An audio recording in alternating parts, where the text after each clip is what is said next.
Let's begin by offering our respects to ISKCON founder Acharya and our preeminent Shiksha Guru, His Divine Grace, A.C. Bhaktivedanta Swami Srila Prabhupada.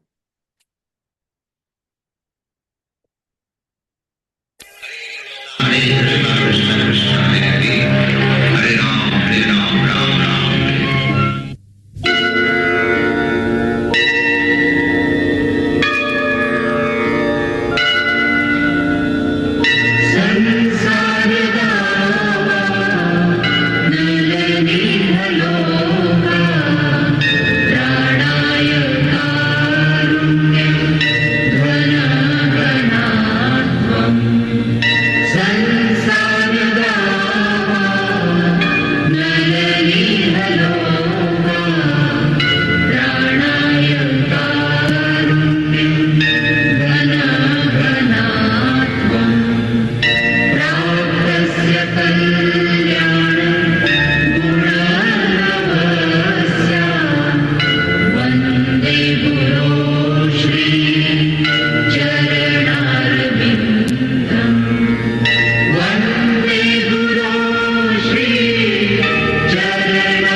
Srila Prabhupada ki Jai.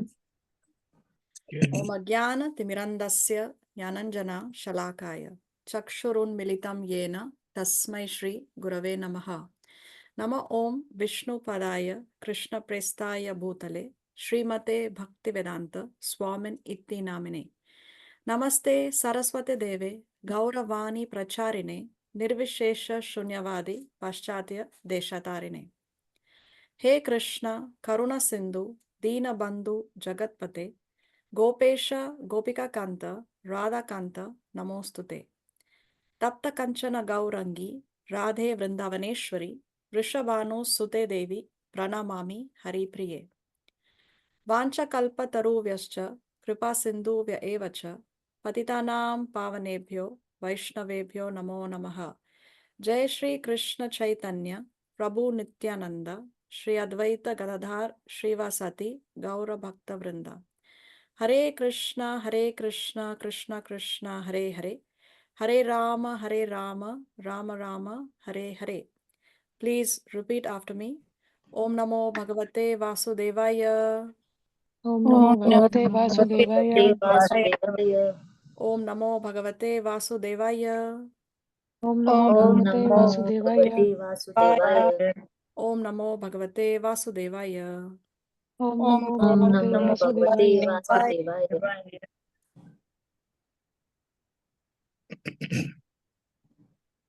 Okay, so we welcome all of you to our weekly Bhagavad Gita classes. Thank you all very much for joining.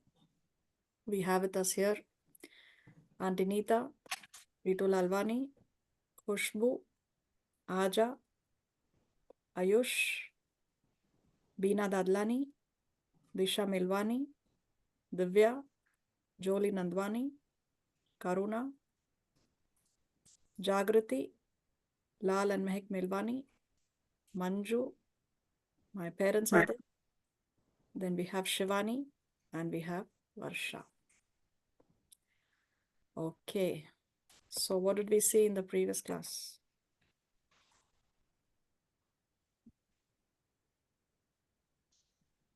Which chapter are we on?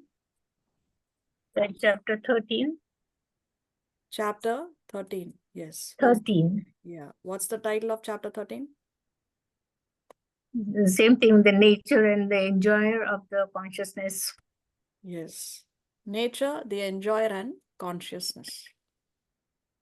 So as we discussed previously, this chapter begins by Arjuna asking the meaning of some terms. He wants to know what is Prakriti, what is Purusha, what is Kshetra, what is Kshetragya, or who is Kshetragya, what is Jnana, and what is Neya. No? So Krishna first answers which of these questions? Which is the term that he first explains?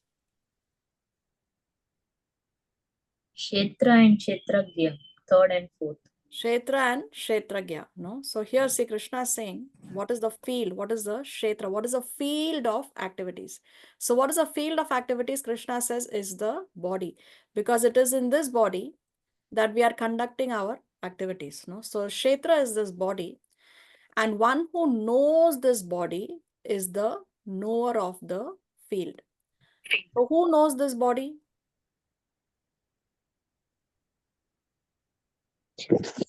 Individual and Krishna. Yes, the Krishna. individual soul as well as Krishna. So are Krishna. they both the same? Are they both equal? Is there a difference? Yeah, there is a difference. So what is the difference? How do they know the body differently? Soul knows only about his body, but the Krishna knows about everybody's body. Exactly. No, we, the individual soul, we only know what is going on in our body. The aches and pains of this body, we know. No, we don't know what's going on in somebody else's body unless a person tells us. But Krishna, he knows what is going on in all the bodies. So there are two Kshetragyas, the individual soul and Krishna, the super soul. But the difference is we know what is going on in our body, but Krishna knows what is going on in all the bodies. Everybody's. Okay. Then after that, Krishna very briefly explained what is jnana. No? So first he is explaining this, and then very briefly explain knowledge. What is jnana? So what does Krishna say? What is jnana?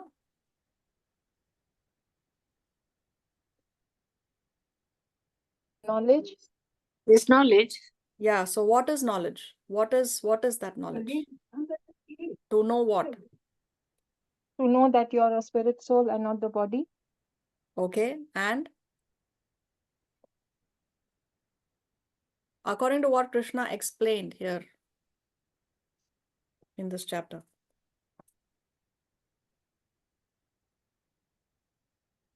That he is the controller of everything. Okay, see here. He is the enjoyer of everything. Krishna is saying here in text 3, you should understand that I am also the knower in all the bodies. And to understand this body and its knower is called knowledge. So what is knowledge? What is jnana is to understand the kshetra and the two kshetragyas. To understand the body, the kshetra, and its knower. So there are two knowers, the individual soul and the super soul. So knowledge means to understand the body, to understand the soul, and to understand the super soul. This is jnana, Krishna is saying. Very briefly, he describes here. He will elaborate further. We will see that in today's class. Okay, and then Krishna goes on to give more details about the kshetra, no, about the body. And he says how this material nature is comprised of 24 elements. So we saw the 24 elements of material nature, the 5 great elements plus false ego intelligence, the unmanifested. We already saw what is pradhana, no, unmanifested means pradhana, how the material world before it is in the activated state, no, it gets activated when Mahavishnu is glancing at the material world. We explained this in detail, but before that glance, the material world is existing in the inactivated state. So at that time, it is called as pradhana. The 10 senses, the mind, the 5 objects. So here, if you sum up these things, then you get 24. So material world or material nature comprises of these 24 elements.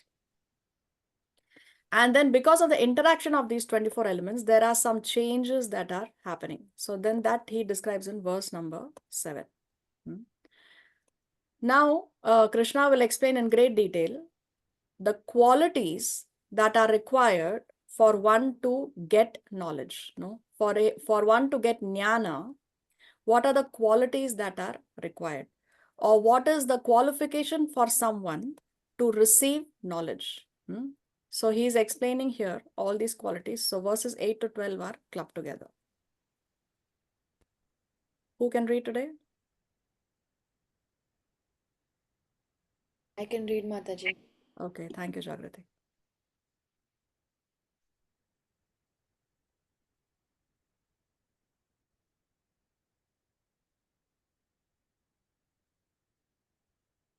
So as we discussed, the body, this material world is like a cage, no? It's a casing. This material body, this kshetra, we are all limited by a fence, by a fence. Now, in some bodies, the fence is more big. In some bodies, the fence is smaller. We saw how for an earthworm, the field of activities or the kshetra is small. For a dog, it's bigger. And for a human being, it's even bigger. Now, for somebody who may have some opulence, wealth or beauty or intelligence or fame, the kshetra, the field of activities may be even bigger. He may have more freedom to do certain things. But no matter how big the field of activities is, at the end of the day, it is very, very minute and very insignificant compared to the entire cosmos. No, there is no comparison at all.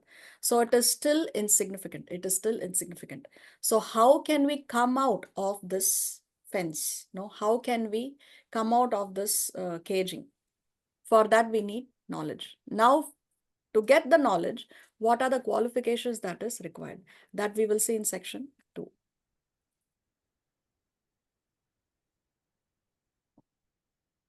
Let's hear the 5 verses.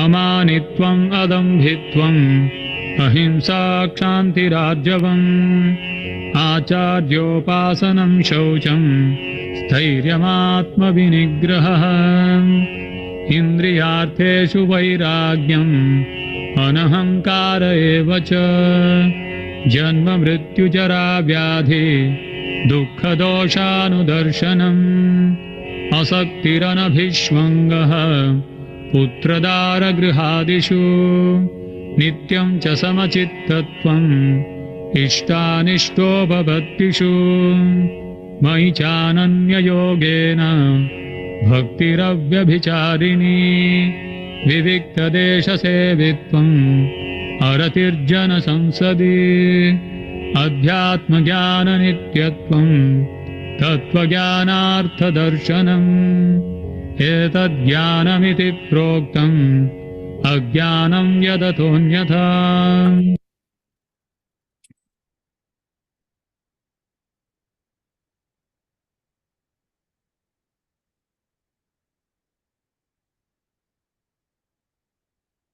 Translation? Humility. Jagrati, you're muted. Humility, pridelessness, non-violence, tolerance.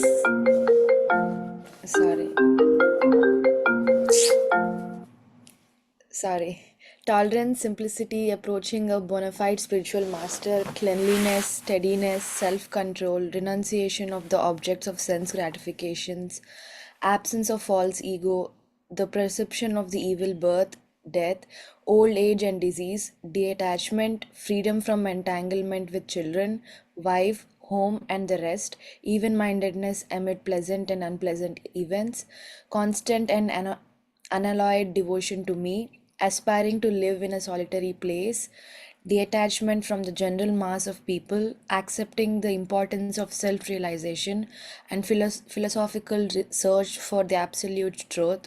All these I declare to be knowledge, and besides this, whatever there may be is ignorance. Hare Krishna. So Krishna is mentioning 20 items of knowledge. There are 20 items here.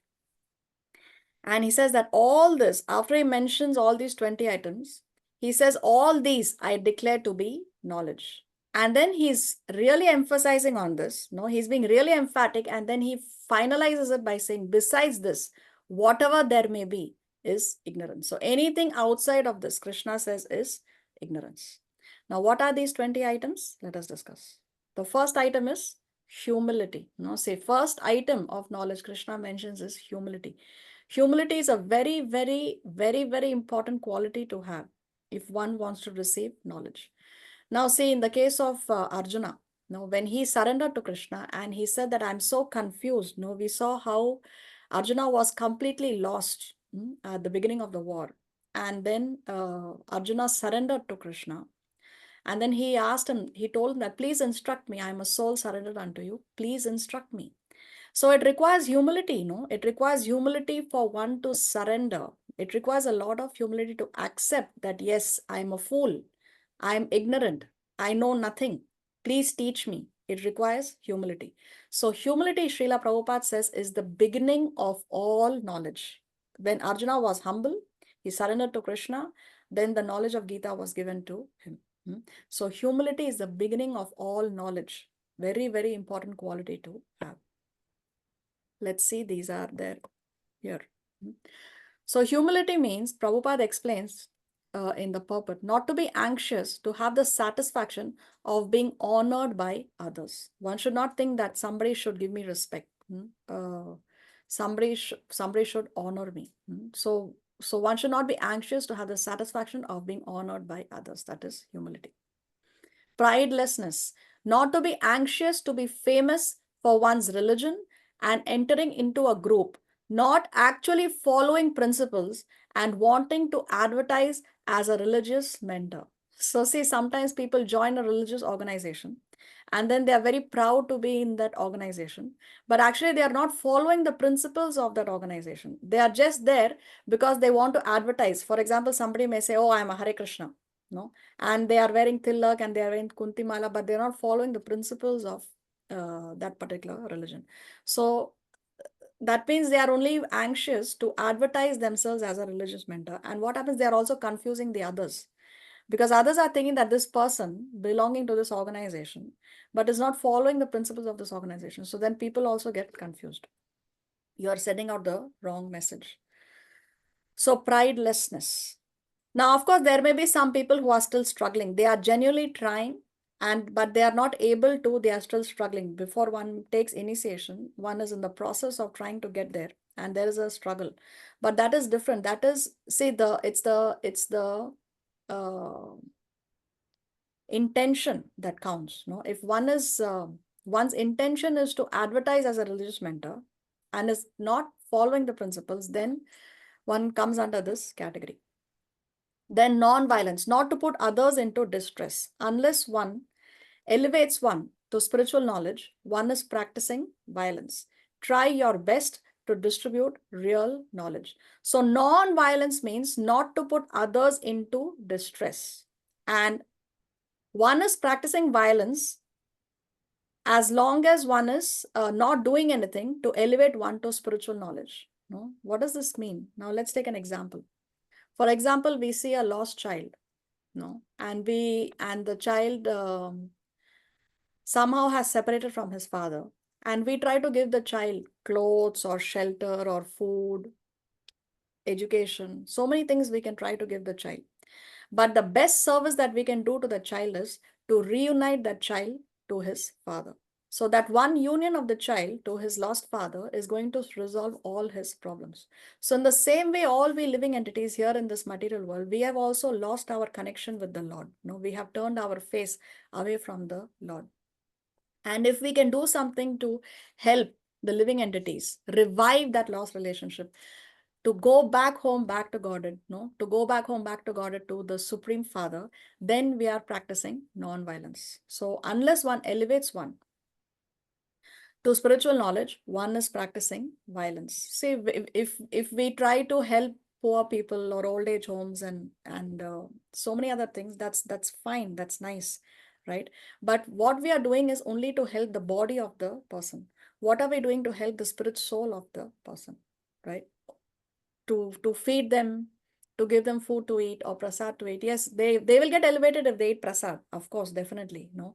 But if one can give them spiritual knowledge by which they can actually go back home, back to God, then that is the best example of non-violence. So Srila Prabhupada says in the purport, unless one elevates one to spiritual knowledge, one is practicing violence. So try your best to distribute real knowledge. And even at the end of the Bhagavad Gita in chapter 18, no, Krishna will say at the end that that servant who gives this knowledge to others, There is no one more dear to me than him, Krishna says. So much important it is to try our best to distribute this knowledge. Then tolerance. Be practiced to bear insult and dishonor from others. Example, Prahlad Maharaj. So tolerance is another great virtue that one needs to have in order to receive knowledge or to be qualified to receive knowledge. So Prahlad Maharaj, he tolerated so much of injustice. From whom? From his own father. From his own father. So we have to take that example from Prahlad Maharaj and learn to be tolerant. No? Chaitanya Mahaprabhu says that one must be humble and tolerant. One must be humble like a blade of grass, and one must be more tolerant than the tree. Then we can chant the holy name of the Lord. The tree is so tolerant, isn't it? People, dogs, people, they pass urine, they cause so much pain. They carve names on the branches of the tree, on the trunk of the tree. They're carving their names. So the tree, of course, goes through pain, but then the tree also tolerates and continues to give fruits, shade, and so many other things to us.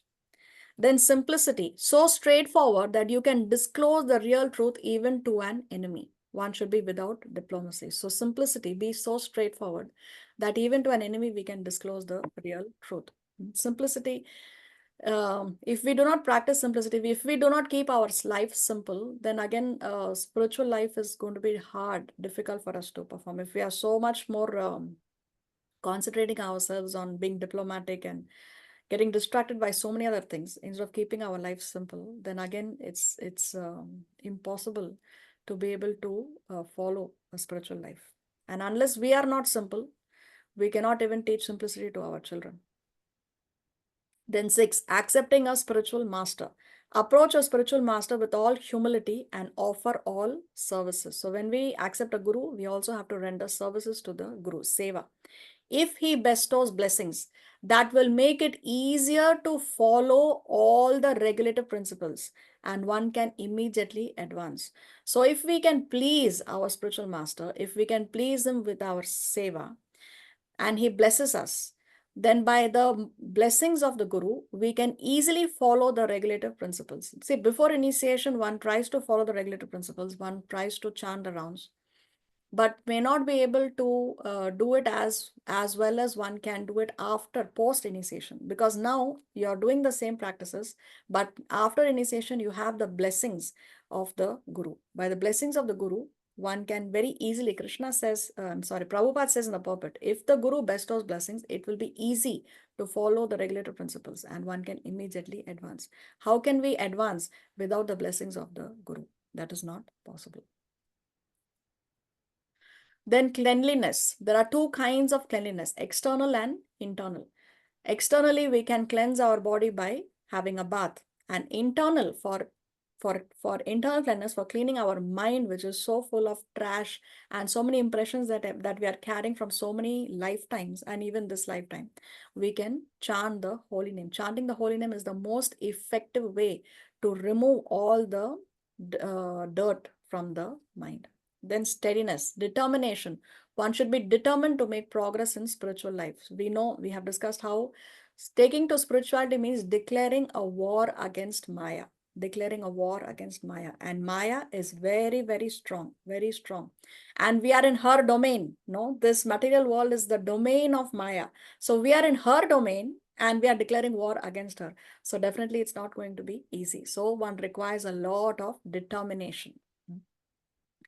Self-control. Reject anything unfavorable to spiritual advancement. Anything at all that is not favorable for our spiritual life, we need to reject. Before we engage in any activity, if we ask the question, is this good for my Krishna consciousness or this is not good? If the answer is this is not good, this is not favorable for my spiritual advancement, this is not good for my Krishna consciousness, we should reject it. As simple as that. Then renunciation of sense objects. This is real renunciation, not to cater to unnecessary demands, because the mind is always going to tell us that which is not good for us, an uncontrolled mind, no, an uncontrolled mind. So we don't have to give the mind everything that the mind wants, no, just like how we don't give a spoiled child everything that the child wants. So cater the demands only to keep the body fit for devotional service. That doesn't mean we starve ourselves. That doesn't mean we torture ourselves. We have to keep our body fit for devotional service. How to control? Engage by systematic regulation, especially chanting Hare Krishna and eating prasad. See, of all the senses, the tongue is the most powerful, most powerful. And the tongue has two functions, to taste and to speak. So how can we control? We can control the urge to speak by chanting the Hare Krishna mantra. And we can control the urge to taste unnecessary food stuff by eating Krishna prasad.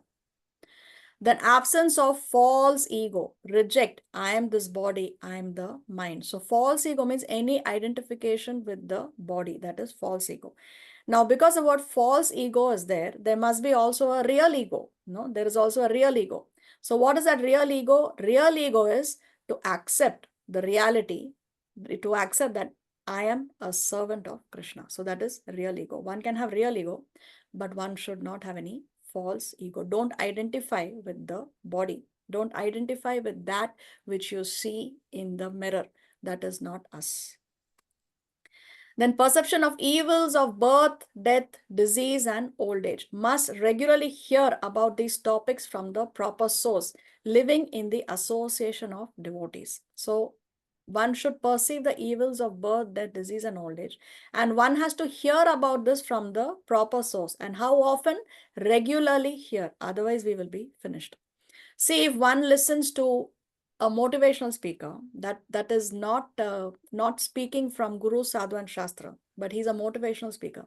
Now he may say, that this world is so beautiful, this universe is so beautiful, life is so beautiful. So one may think that no, everything is so beautiful. What is wrong? There is nothing wrong in me coming back. There's nothing wrong in me taking birth again. What does it matter? No. So if you hear from the wrong sources, then we are going to be misguided.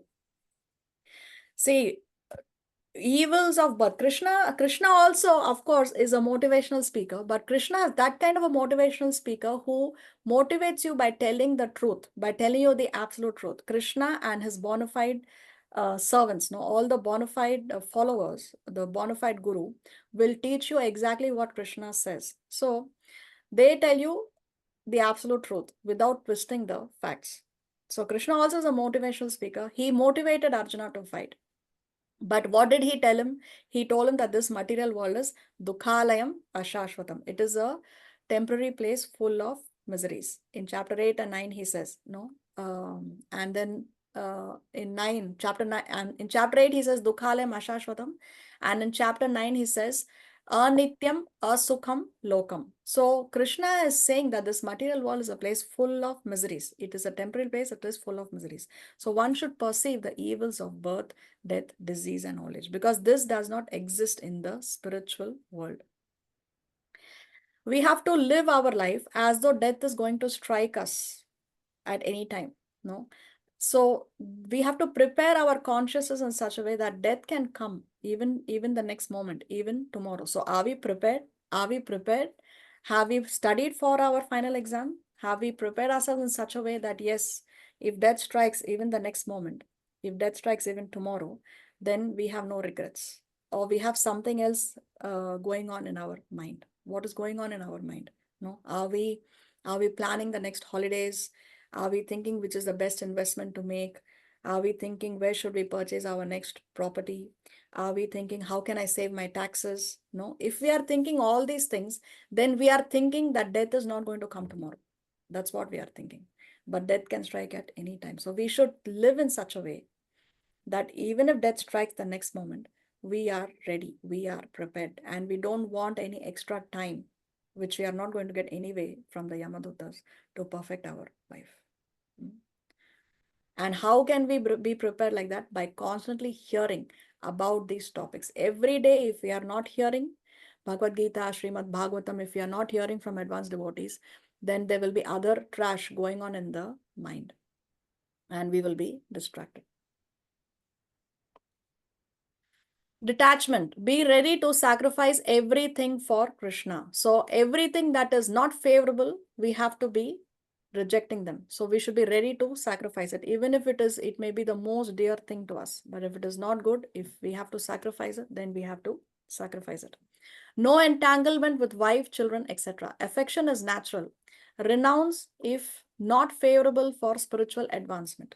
So even if your own family is not favorable for your spiritual advancement, then we have to renounce. We should not be entangled with wife and children, because even if they are unfavorable, then we have to be detached from them. Example, Arjuna is asked to renounce family connections. Arjuna had to kill his own family members because they were not on the path of dharma. Then even-mindedness, not elated or distressed at material gain or loss, possible by performing unbreakable devotional service. So even-minded, no, don't be very excited and don't be very morose, sad when there are things that are in favor of you or when there are things not in favor of you. So even-minded, we have to maintain our balance. And that is possible by doing unbreakable devotional service. So devotional service, that is satatam, always. Then 16, unalloyed devotional service, ananya bhakti, na anya, no, na anya bhakti. So ananya bhakti means there is nothing else but bhakti. So unalloyed, pure devotional service. There is no other intention other than to serve the Lord. So engage in the 9 processes of bhakti. There are 9 items of devotional service: Shravanam, Kirtanam, Vishnu Smaranam, Pada Sevanam, Archanam, Vandanam, Dasyam, Sakhyam, Atma Nivedanam. What are they? What is Shravanam? Listening. Shravanam, to hear, yes. Kirtanam? Chanting. Chanting the holy name. So hearing and chanting, these, the first 2 are the most important. When we chant, we are also hearing. No, so Shravanam and Kirtanam. Then Vishnu Smaranam means?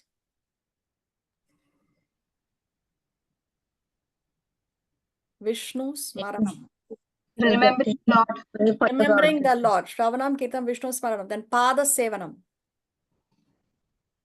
Worshipping his holy feet. Yes, lotus- worshipping the lotus feet of the Lord. Then Archanam. Doing puja. Yes, deity worship.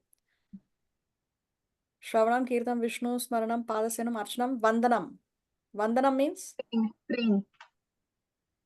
What's Praying. that? Pray. Praying, Offering. yes, offering prayers. Vandanam, then Dasyam. Dasyam means? To become a servant. Yes, to be the servant of the Lord. Then Sakhyam, Lord. Be his friend. friend. Yes, friend. Friend means we are not envious of the Lord. Then Lord. last is Atma Nivedanam. That means? Surrendering. Welcome. Yes, Surrendering. surrendering everything. So these are the 9 items of devotional service. Aspiring to live in a solitary place. Now, living in a solitary place does not mean we have to go to the jungle or we have to go to the mountains. It means not desiring to mix with materialistic men, but to live in the association of devotees. So, whom we associate with also matters a lot. Whom we associate with. Detachment from general masses. Give up unnecessary sporting, cinema going, social activities, and such wastage of time, because all these unnecessary activities create impressions on our mind and it affects our consciousness. So don't waste time on unnecessary activities. Accepting the importance of self-realization.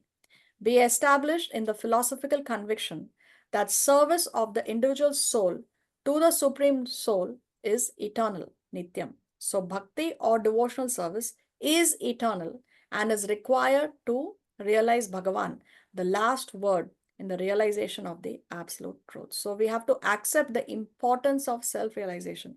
We have to prioritize Krishna consciousness. It should be the number 1 on our priority list. Not keep it for later, not keep it for afterwards. Oh, later I will do this. Afterwards, I will read the Bhagavad Gita. Later, I will chant my rounds. Later in my life, when I'm done with my other things, no, taking care of my family or my business, when I'm old, then later I will follow Krishna consciousness. No. Number 1 on our priority list is to accept the importance of self-realization, Krishna consciousness. Then philosophical research, philosophical search for the absolute truth. Rejection of useless research on philosophical topics like sex life, etc.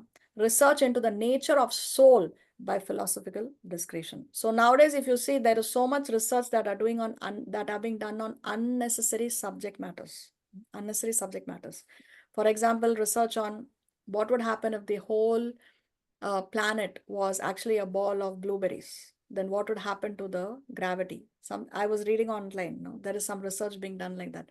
So these are all unnecessary research. How philosophical topics like sex life, etc. So there's so much research being done on how we can improve the pleasure that we derive from union. So much of research is being done on that. But these are all useless research. Why? Because at the end of the day, it is still going to keep us within that fence. No, we are going to be bound by that fence. But research into the nature of the soul, that is most important. So when we research about the soul, then we realize where we have come from. Who are we? What is our identity? That we are servants of Krishna. And what we are supposed to do, we have to serve Krishna. That will help us come out of that boundary, come out of that insignificant fence. So these are the 20 items of knowledge Krishna says. Here you have a summary of the 20 items. Now, of these 20, which do you think is the most important quality? Number 1. Detach from everything. Detachment, okay. Self-realization. Self-realization, okay. Anybody else? Humility. Humility, okay. Anybody else? Self-control. Self-control. Serving the Lord. Unalloyed devotion to Krishna. Unalloyed devotion to Krishna. This number 16 here. This is the most important quality. Constant and unalloyed devotion to Krishna. Srila Prabhupada explains the purport that if you have this quality, number 16, then it is understood that you have all other 19 qualities by default. One who has constant and unalloyed devotion to Krishna, automatically he is humble, he has pridelessness, he is non-violent, he is tolerant, he is simplicity, he has approached a bona fide spiritual master, he is clean. So like that, he has all these items if he has constant and unalloyed devotion to Krishna. So this is the most important of all the 20 qualities. Now, we need to, of course, develop each one of these qualities. No, it is a constant process to develop each of these qualities. But each of these qualities should be developed in relation to coming to this level, constant and unalloyed devotion to Krishna. For example, one may be very humble, one may be very detached.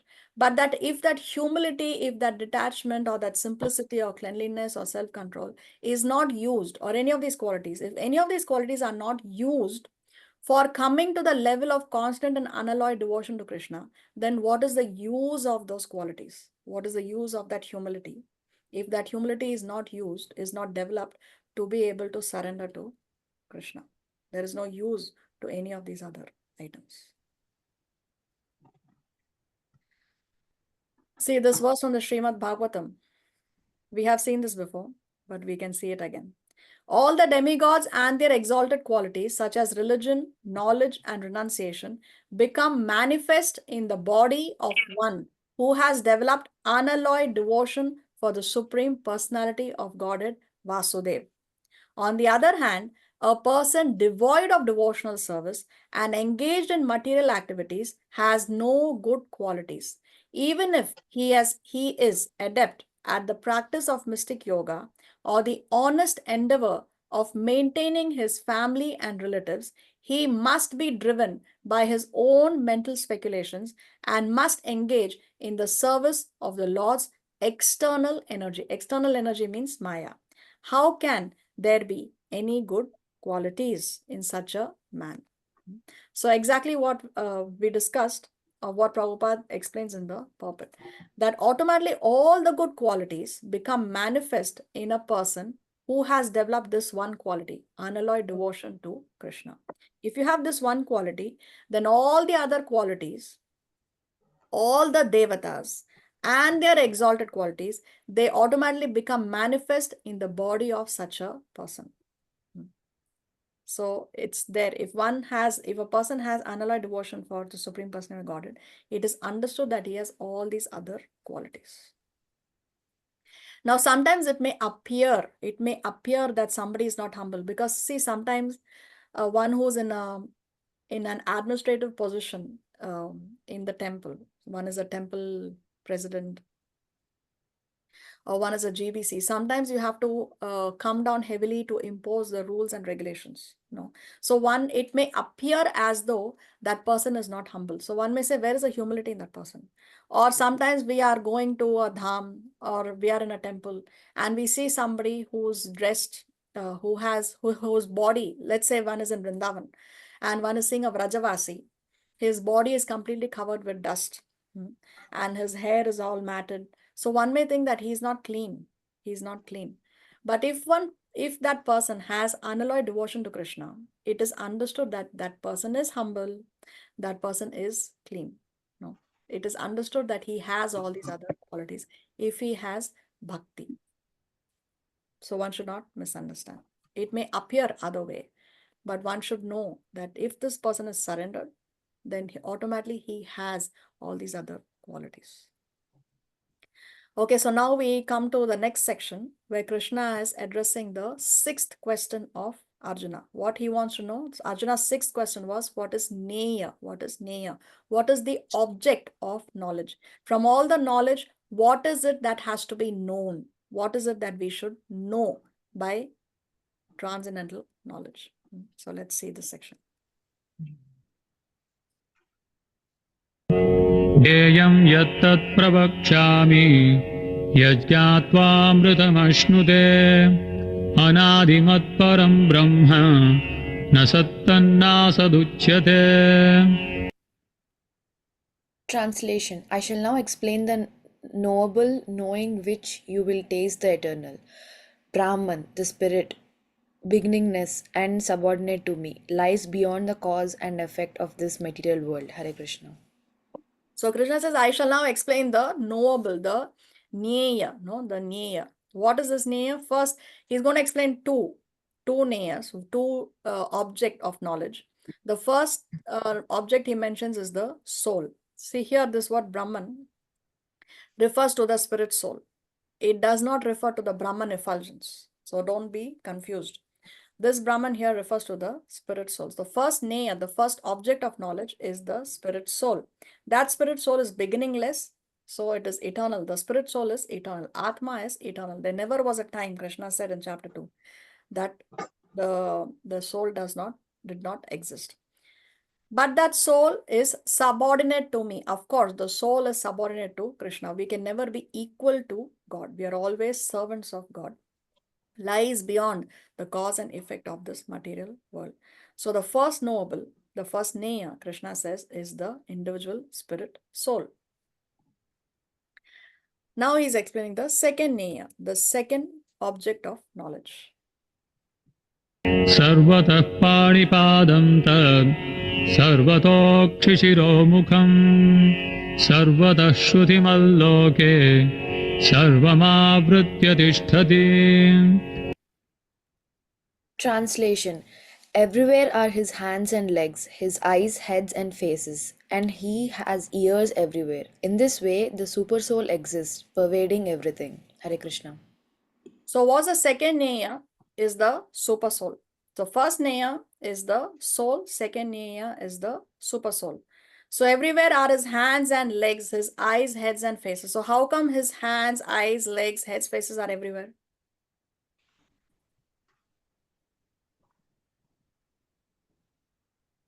He's present in everyone. He is present in the body of each and every living entity. Therefore, the super soul is existing everywhere. So in this way, the super soul exists, pervading everything. Now, read this Sanskrit. And please read the synonyms. And tell me where in the Sanskrit is the word super soul mentioned. It's there in the translation. Prabhupada has translated it. But do you have super soul anywhere in the shloka? Where it is there, please tell me. Sarvam. Where's that? Sarvam. Sarvam. So where is that word sarvam? Everywhere. Yeah, but where does it say it is super soul? One can think that this is Brahman effulgence. Because even Brahman effulgence is there everywhere, isn't it? Does Krishna Is that specify super soul? Shiromukh. It's because of his universal form also, right? That he's present everywhere. But does it say here that it's a universal form? Does Krishna say that he is talking about the universal form? Does Krishna say universal form or Brahman effulgence or Paramatma or super soul? Does he say? No. So is it there in the shloka or it is not there in the shloka? It's not there in the There. shloka. It's not there in the shloka. But Srila Prabhupada, in the translation, he says super soul. He says super soul. So just hold on to that. We will discuss this later as to why it is like this. Okay. 15. सर्वेन्द्रियगुणाभासं सर्वेन्द्रियविवर्जितम् असक्तं सर्वभृच्चैव निर्गुणं गुणभोक्तृ च. Translation: The Supersoul is the original source of all senses, yet he is without senses. He is unattached, although he is the maintainer of all living beings. He transcends the modes of nature, and at the same time, he is the master of all the modes of material nature. Hare Krishna. So the super soul is the original source of all the senses, yet he is without senses. So does it mean that he has no sense? He is without senses means he has no material senses, he has no material senses, but he does have spiritual senses. spiritual senses. Yes, because the body of Krishna is completely spiritual. The super soul, although it is present in this material body, still it is completely spiritual. So when it is says there here that he is without senses, it means that he has no material senses. So the super soul is unattached, although he is the maintainer of all living beings. Taji, I have a question here. Yes. What is the difference between the material senses and spiritual senses? Okay, difference between material senses and spiritual senses is the material senses deteriorate. The material senses come under the dominance of Maya, but spiritual senses do not deteriorate. Our eyes, the vision decreases. We need to wear specs, contact lenses because our senses are material. But spiritual senses, Krishna does not, his eyes, his sense of smell or his sense of hearing will not deteriorate because they are completely spiritual, like that. Okay. Okay. There is no birth, death, disease, and old age for anything that is spiritual. But anything that is material has to go through birth, death, disease, and old age. Okay, so he is unattached, although he is a maintainer of all living beings. So he is there as a impartial judge in the heart of every living entity. Doesn't matter who that living entity may be. It may be Lord Brahma, the most exalted created being, or it may be a small tiny ant, or it may be an insignificant worm in the stool. So like that, he's the maintainer of all living entities and he's unattached. He transcends the modes of nature. So the super soul does not come under the influence of the three modes, tamoguna, rajoguna, sattva-guna. He's not under the influence of the mode of goodness, passion, and ignorance. At the same time, he is the master of all the modes of material nature. So he doesn't come under the modes, but he transcends the modes of nature and he's also the master of the modes of material nature.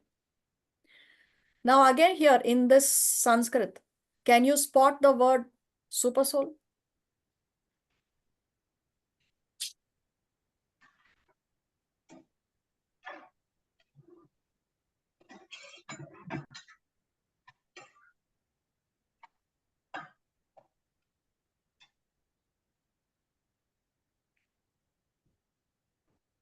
What is No. the word super soul here in the Sanskrit? Is it the maintainer of everyone? No, he's just saying he's a maintainer of all living entities, but he doesn't say that it is the super soul. Maintainer can be other personalities other than the super soul. It can be Krishna himself. It can be Vishnu Tattva. Nirguna? Yeah, it's master of the guna, bhokter.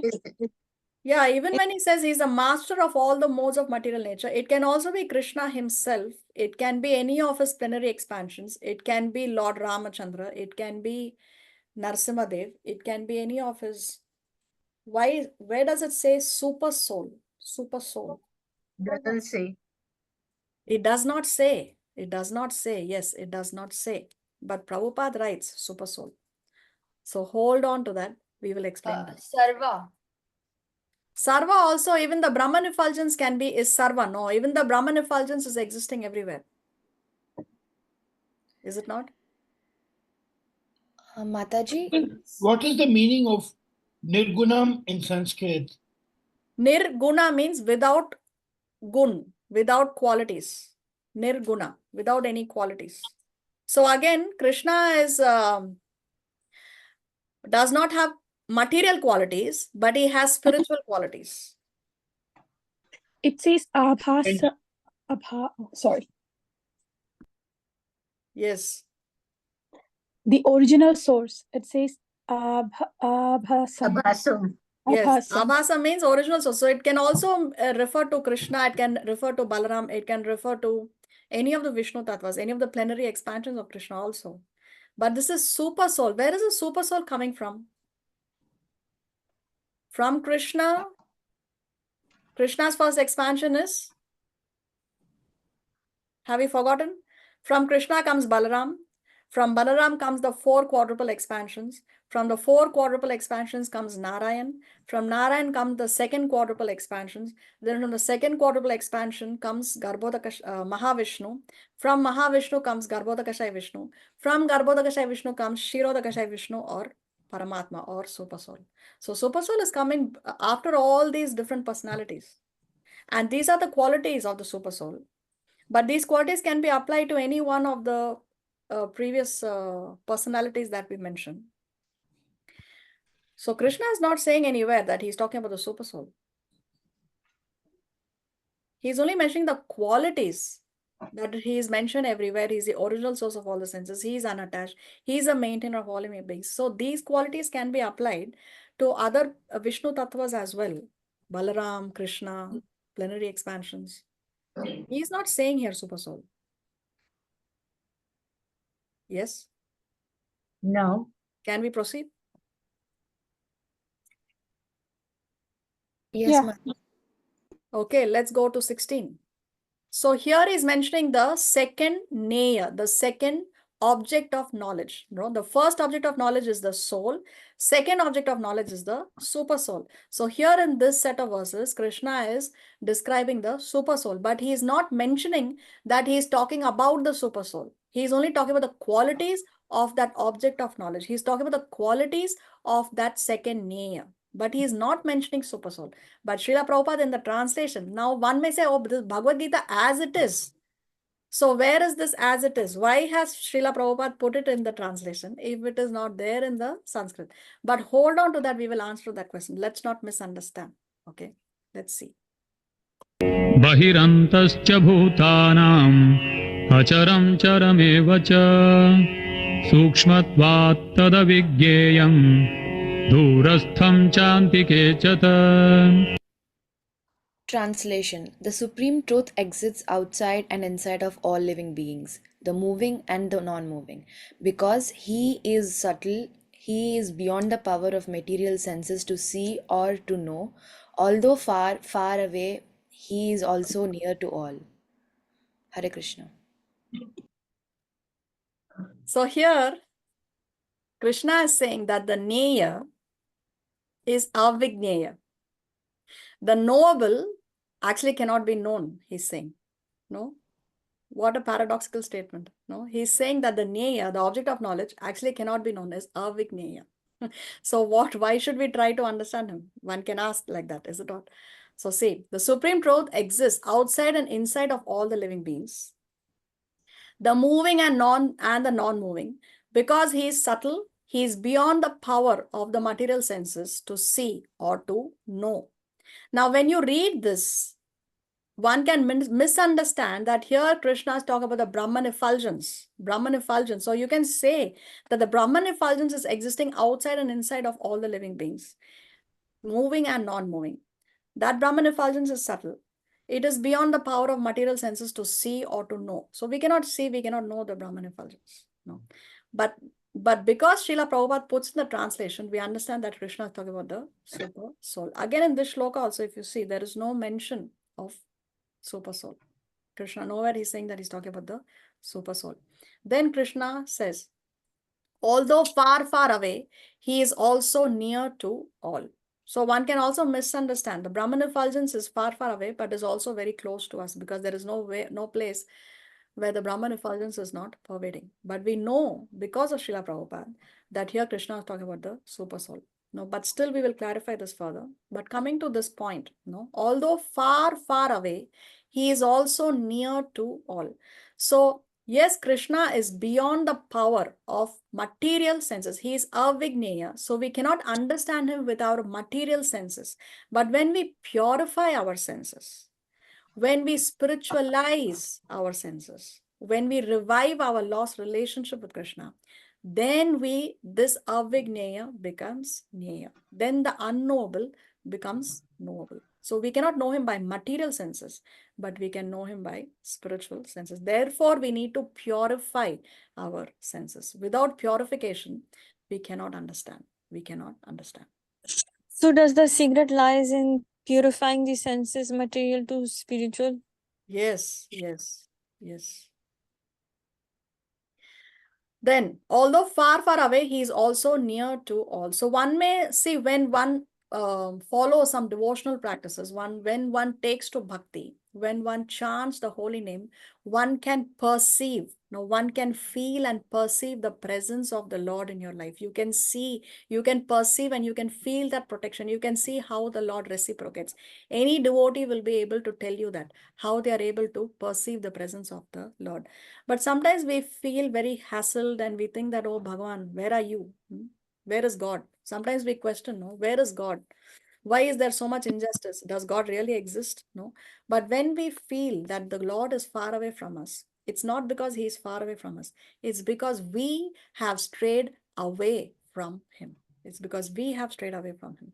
He is always present in our heart as a super soul. Always. Always. So when Krishna seems far away, it is we who have strayed away. It is we who have strayed away. He is accompanying us life after life, after life, after life, after life. See, remember this example we saw in chapter 2 of the two birds on the same branch. So these two birds, one is an example of the soul, the individual entity, and one is depicting the super soul. Now, this individual soul here is so busy enjoying the fruits of the tree that he has forgotten about this bird that is right there next to him. And this other bird is patiently waiting, looking over, waiting for him to remember, okay, you're done with this sense gratification, you're done with enjoying the fruits, and then he will turn his face towards this other bird. So the super soul is also here. They are on the same branch. So both the soul and the super soul are there in our hearts. They are both residing in the core of our hearts. The super soul is simply waiting for us to turn our face towards him. But we are so busy with other activities. We are so busy planning so many other things in our life that we are forgetting that we have to turn our face towards Krishna. Can I ask you something? Yes. Why do we need two souls? To guide us, to help us, to show us the way, show us the right way. See, when we do something wrong, automatically we feel, we don't feel right. We know that we are doing the wrong thing. We say, no, my consciousness pricks me. I cannot do this. What is that consciousness pricking us? It is a super soul prompting us, guiding us, telling us from within that this is wrong. This is right. That's why we need the super soul. And another thing is the super soul is accompanying us like a loving father. See, if the son is rebellious and the son wants to just leave the home, what will a loving father do? Okay, you want to leave. He cannot force him to stay with him, but at least he will accompany him, or he will make sure that son of mine is comfortable wherever he is. Let him be happy. No, that's how a parent thinks. Wherever my child is, he should be happy. So the super soul is accompanying us out of love and affection. And he's always there for us whenever we need him. And the external manifestation, so we may not be able to see the super soul. So the external manifestation of the super soul is the, who can fill in the blank? The external manifestation of that super soul is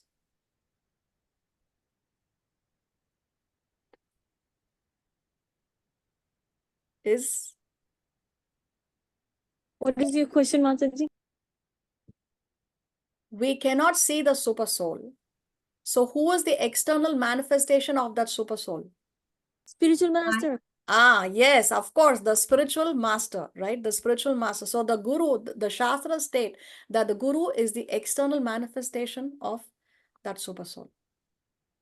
So this is how Krishna is. He's waiting for us to turn towards him, and he will just lift us. No, he's the swift deliverer from the ocean of birth and death.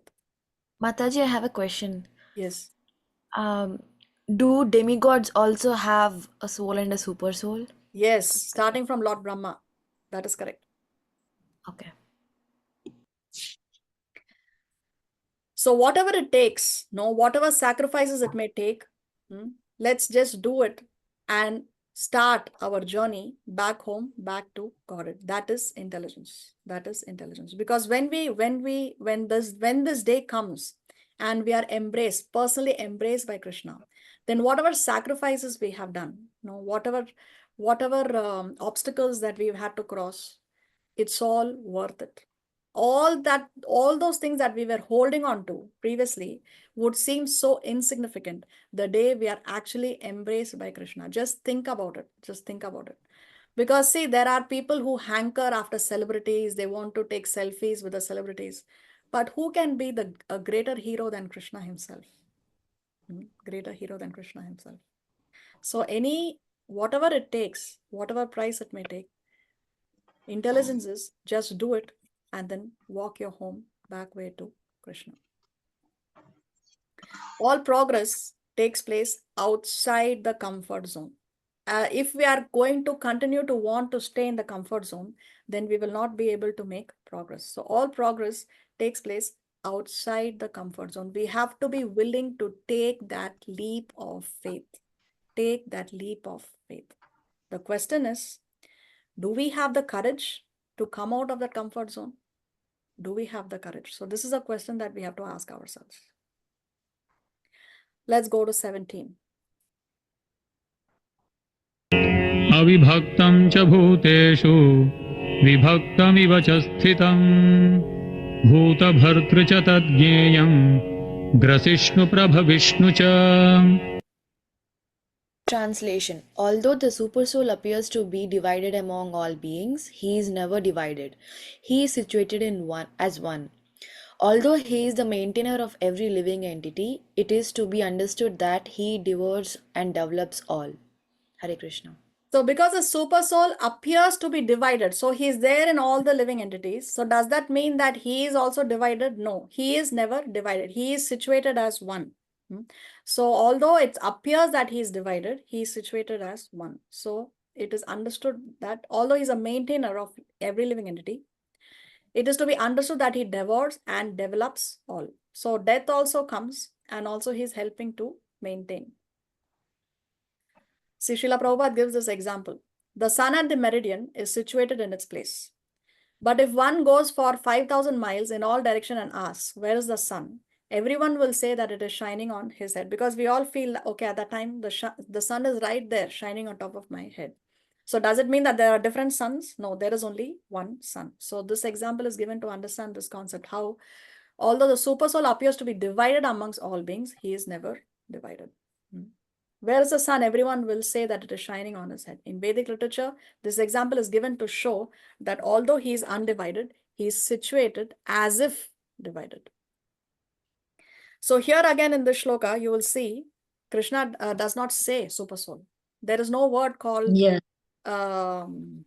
is no word called Paramatma or super soul here. Only in the translation it is there. Let's see, 18. ज्योतिषामपि तज्ज्योतिः तमसः परमुच्यते ज्ञानं ज्ञेयं ज्ञानगम्यं हृदि सर्वस्य विष्ठितम्. Translation. He is the source of light in all luminous objects. He is beyond the darkness of matter and is unmanifested. He is knowledge, he is the object of knowledge, and he is the goal of knowledge. He is situated in everyone's heart. Hare Krishna. So he is the source of light in all luminous objects. He is beyond the darkness of matter and is unmanifested. He is knowledge. He is the object of knowledge. So Supersoul is both Jnana and is also the Neya. He is the object of knowledge and he's also the goal of knowledge. So Supersoul is knowledge. He's the object of knowledge as well as the goal of knowledge. From all the knowledge, what is it? What is a goal? What should we know? That is the Supersoul. Then now finally Krishna says, he is situated in everyone's heart. Hriddhi sarvasya vishthitam. So now Krishna is being specific. Now he is being clear about what or whom exactly he's talking about when he says that he is situated in everyone's heart. We all know that who is this person who is the source of light in all the objects and all these other descriptions in this whole section that Krishna is talking about, no, in all these shlokas. Now it is clear that Krishna finally now he's specifying that he's talking about the super soul when he says that he's situated in everyone's heart, because we know that in the heart is the soul and the super soul. Of course, the soul is not the source of light in all luminous objects, etc. So therefore, he is talking about the super soul. So why does Prabhupada put that super soul before only? Is because if we read this whole section, we will misunderstand that Krishna is actually talking about the Brahman effulgence. If you see those descriptions, it is very easy for one to misunderstand and think that Krishna is here talking about the Brahman effulgence. So one is reading, one is trying to understand, and one is concluding that, okay, this is what is Brahman effulgence. Krishna is talking about the Brahman effulgence. Until we come to the 18th shloka, and then we realize that, but actually he is not talking about the Brahman effulgence. He's actually talking about that personality who's situated in everyone's heart. Hriddhi sarvasya vishthitam. Then we realize, I have been understanding wrong all this time. So we have to go back and read everything all over again, understand everything all over again. So when Srila Prabhupada puts that super soul in these other previous shlokas, even though Krishna does not say it at that time, he is saving us the time and effort of going and reading and studying this whole thing all over again. He's avoiding us from, he's preventing us from being confused. No, he's avoiding all our confusions by specifying before only that Krishna here is talking about the super soul. So this is how an acharya is. This is how an acharya is. No, this is how a bona fide acharya is. He gives you, he teaches you with even more clarity, with even more simplicity than Krishna. We may not be able to understand Krishna, but we can definitely understand our Acharya. So this is how a bona fide Acharya preaches. So here is a summary of all the characteristics of the super soul, all that Krishna has spoken in this particular section. Let's go to 19. इति क्षेत्रं तथा ज्ञानं ज्ञेयं चोक्तं समासतः मद्भक्त एतद्विज्ञाय मद्भावायोपपद्यते. Translation. Thus the field of activities, the body, knowledge and the knowable have been similarly described by me. Only my devotees can understand this thoroughly and thus attain to my nature. Hare Krishna. So now Krishna is saying, what is it that he has explained? He says that he has explained the body, the field of activities, jnana and jnaya. So Krishna says he has described these. Now he says, who can understand this? Who can understand this? Krishna says that only my devotees, mat bhakta. Krishna says mat bhakta. So if you are my devotee, only my devotees, Krishna says, can understand this thoroughly and attain to my nature. So Srila Prabhupada explains in the purport, the Lord has described in summary the body, the knowledge and the knowable. This knowledge is of three things. So this knowledge here is of what? This knowledge is of three things: the knower, the knowable and the process of knowing. So combined, these are called Vijnana, or the science of knowledge. So we have discussed how there are two things. One is Jnana and the other is Vijnana. Jnana means the theoretical knowledge. Vijnana means the application of that knowledge. Now, perfect knowledge can be understood by whom? By the unalloyed, the pure devotees of the Lord directly. Others are unable to understand. Others will only find fault. No? To summarize, one may understand. Verses 6 and 7, analyze the material elements. So we saw the 24 material elements and certain manifestations of the symptoms of life. These combine to form the body or the field of activity. So this here, Krishna has explained about the Kshetra. 8 to 12 describe the process of knowledge for understanding both types of knower and knower of the field of activities, namely the soul and the super soul. So here Krishna spoke about the Kshetra, and here Krishna spoke about the Kshetranya. I mean the jnana that is required to understand the Kshetra and the two Kshetragyas. And then 13 to 18, he describes the soul and the super soul, or describe the soul and the supreme Lord, or the super soul. So here he's talking about the Nyeya. This is what Krishna has explained. Now what is left? What is left out of the 6 questions that Arjuna asked and Krishna has not yet explained? Prakriti, Purush. Prakriti and Purusha, yes. Very nice, Jagrati. So now in this last section, not the last, but the second last section, Krishna explains Prakriti, Purusha and their union. We will see this in the next class if Krishna so sanctions. Srila Prabhupada ki jai, Srimad Bhagavad Gita ki jai. Does anybody have any question or comments?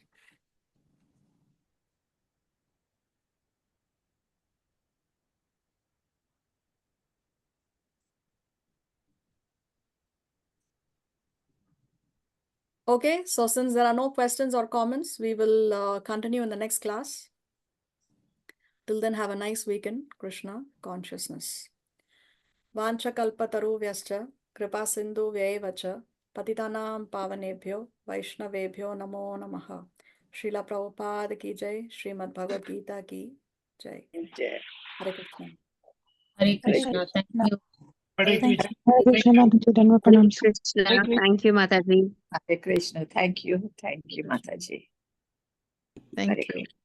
Hare Krishna.